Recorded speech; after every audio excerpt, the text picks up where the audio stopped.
Kalau anak kena flu atau batuk, kasihan ya.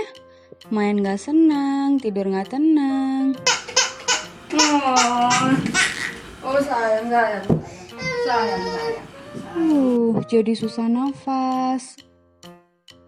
Untung ada solusinya. Bopi flu dan batuk.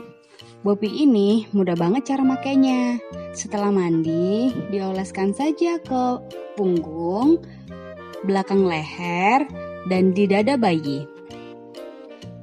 Nah, Bopi ini bagus banget untuk bayi umur 0 sampai 5 tahun. Dan selain itu, Bopi juga bisa dipakai sebelum tidur.